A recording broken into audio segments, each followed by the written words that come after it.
السلام علیکم ورحمۃ اللہ وبرکاتہ۔ ماہ ربیع الاول کی ابتدا ہو چکی ہے۔ اس ماہ مبارک میں ہم انشاءاللہ نبی اکرم صلی اللہ علیہ وسلم کی سیرت کو بیان کریں گے۔ نبی اکرم صلی اللہ علیہ وسلم کی سیرت کو بیان کرتے ہوئے ہم سب سے پہلے نبی اکرم صلی اللہ علیہ وسلم کے حسب و نسب کو بیان کریں گے۔ رسول اللہ صلی اللہ علیہ وسلم اپنے حسب و نسب کے اعتبار سے تمام لوگوں میں سے سب سے اعلیٰ و عرفہ مقام رکھتے ہیں۔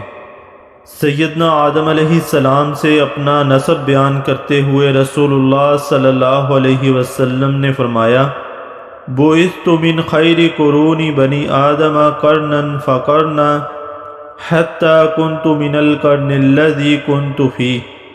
میں حضرت آدم علیہ السلام سے لے کر برابر آدمیوں کے بہتر قرنوں میں سے ہوتا آیا ہوں، یعنی شریف اور پاکیزہ نسلوں میں، یہاں تک کہ وہ قرن آیا جس میں پیدا ہوا۔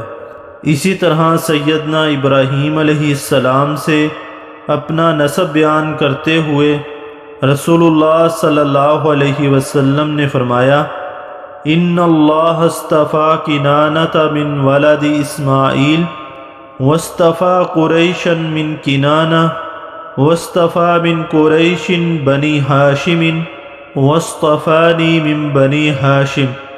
اللہ تعالیٰ نے حضرت اسماعیل علیہ السلام کی اولاد میں سے کنانہ کو منتخب کیا، اور کنانہ میں سے قریش کو منتخب کیا، اور قریش میں سے بنو ہاشم کو منتخب کیا، اور بنو ہاشم میں سے مجھ کو منتخب کیا۔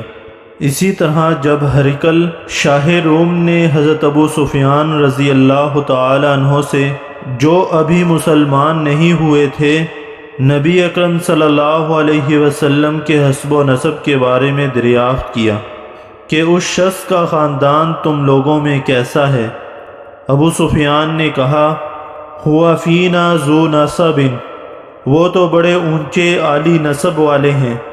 پھر ہرقل نے اپنے ترجمان سے کہا کہ ابو سفیان سے کہہ دو کہ میں نے تم سے اس کا نسب پوچھا تو تم نے کہا کہ ہم میں عالی نسب ہے۔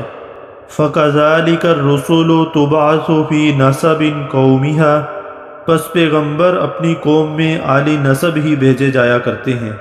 تو ان روایات سے ثابت ہوا کہ نبی اکرم صلی اللہ علیہ وسلم حسب و نسب کے اعتبار سے سب سے اعلیٰ و عرفہ مقام رکھتے ہیں۔